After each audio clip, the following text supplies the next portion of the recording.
Is he the GOAT? Who knows? Kept taping a schooner glass to his hands. Like, things were ruthless back then. It was great. You're accountable. Not Matt Rogers. Ryan Cross? Not Ryan Tamana Cross. Tahu. Well, no, I'm sure he was a great coach, but they didn't win. Welcome to the Codehoppers. It is your favourite show for all the info you need about people that have jumped from rugby league to rugby union and back and forth. We have had a good look at some really good athletes throughout this series. We've done your Sonny Bill Williams, your Sam Burgesses, your Brad Thorns, your Jason Robinsons, your Lote Tuqiris. Gentlemen, this last one of the all-time great CHs. Codehoppers. He's an Aussie. Played with you. Yeah. You love this man. We've had him live on our show. He is larger than life. He likes speaking in third person. Yep. Yes. He likes to describe himself. He is honestly one of the biggest names in sport in this country. Who is it? Everybody say it with me. Oh, Big Delly. Yeah, Big Dell sells. It is. It's Big Wendell Sailor. What about this for some stat lines? Played for the Broncos for many years. Won 4 titles with them when they were at their peak, when Lote, of course, was on the other wing. Then he won a World Cup with Australia in Rugby League. Yep. And then 3 State of Origins for Queensland there on the wing.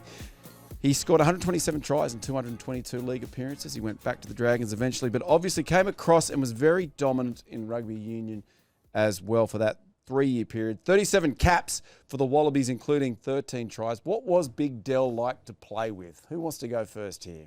We'll go reverse order, eh? Swoop. Reversing. What was Big Dell like to play with?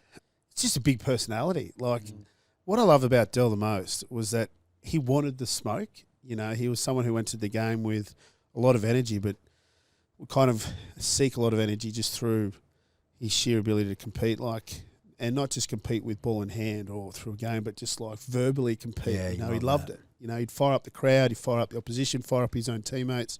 He brought a lot of energy. He made it very enjoyable to share the field with. Yeah, I mean, he's a great player. I mean, Wendell he's also just a genuine athlete. Like, you just look at the man, like, he's just power personified. Like, the back on him and the big backside and the legs, like, but he was quick, he was powerful, and I mean, I played with him a lot for the Wallabies, but also played against him. He obviously went from the Queensland State of Origin Rugby League team, defected to rugby union, but went to the Waratahs. So his first game at Suncorp Stadium, the crowd were absolutely getting into him. I ended up shifting wings and to be marking Wendell. And I just remember we kicked off one time, and I played with Wendell at that point a fair bit with the Wallabies, but he's just got a big left foot step, and we saw it in rugby league when he's coming back off in counter attack. He sort of drift to the middle of the field and then just wait for the right moment to just bang off his left and straighten up. And so I was sort of tracking him and waiting for that. And look, I'm not known for my defence, but I kind of knew when it was going to come and tackled Wendell. And I told him at the bottom of the ruck, I said, mate, you've got to get more than that left foot step. And he just looked at me and just went, and just whacked me in the eye. He goes, how's that for a left foot step? But I get along really well with him, and his wife Tara was out at the post game, and he actually got in a lot of trouble because Tara then realised that it was Wendell who punched me in the face, and then he was in the doghouse after that. But Wendell, like you say, like, it's just when he crosses that line, it's just about competition and just getting stuck into his opposing player, and just doesn't take a backward step. Like, he's a big personality, like you say. He talks about himself in Big Dell. He still does it now. He goes, look at this, I'm 51. Look at this, and he's in good shape still. But I mean, Wendell's just someone that he brought a positivity to the environment wherever he was. Like, he made it a better place. Yeah, he's in a room. He's a force of nature. Yeah. When he comes into a room, like, I remember one of the first things I did with the Wallabies, we were at a corporate event and they kept asking him questions. He said, listen, I'm sick of talking about me. Why don't you talk about me? Like, that's the type of guy he is, like he, I played him, like, he's just a competitor. And like Swoop said, he used to get himself up and into the contest purely from verbal. Like, even against me, I was at 12, he's out in the wing and he'd still be chirping.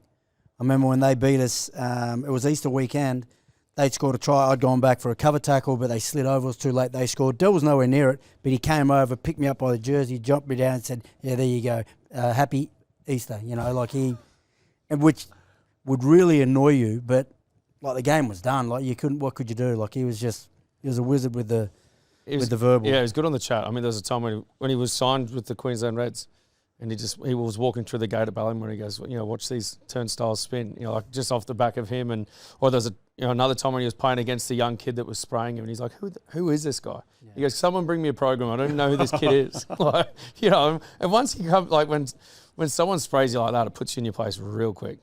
But as far as like rugby goes, like he is an athlete. Like he was someone that you loved having in your team. He was almost like the way I felt like he was a big brother. Like if you were in a bit of trouble, you're sweet if you've got Big Dell there. Like he'd always, be in your corner. I don't reckon there's another rugby player that had a stronger rear chain. Like you spoke about his seat before, like the engine room. Like he had a fair booty on him, but he used every part of that booty. Mate, I room with him a lot, and I reckon I've seen Wendell naked more than I've seen myself naked. I will say that I reckon the game misses characters like the Big Dell. Massively, yeah.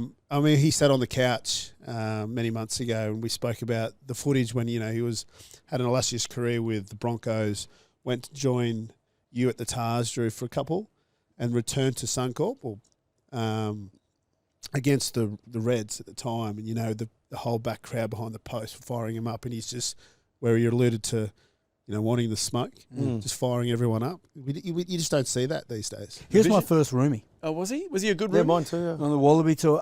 No. Like I'd come, 2002, I didn't know anyone, let alone they put me in with Big Dell. Like, I love league, so it was like Wendell, I was just going to text with my mates because we got given a phone. We were sponsored by Vodafone. Didn't have a phone, but we got given one. And then I said, I'm rooming with Big Dell. I said, well, what's he like? I said, he's pretty cranky. Because once you get into the room... He's a bear. He goes down. He said, no, I've got to recharge. Because he's on with the team. Once you get him back to the room, he couldn't be any more grumpy. Real disappointing. When I was first starting at the Reds, first time, preparing for a game as a professional, I didn't really know what to do. And Wendell's there. And at these times, there was no real mobile phones. So we were watching the races on game day. And he had a betting account. He'd call up Sportsbet or whatever it was. 646 Sailor, put 50 each way on, whatever.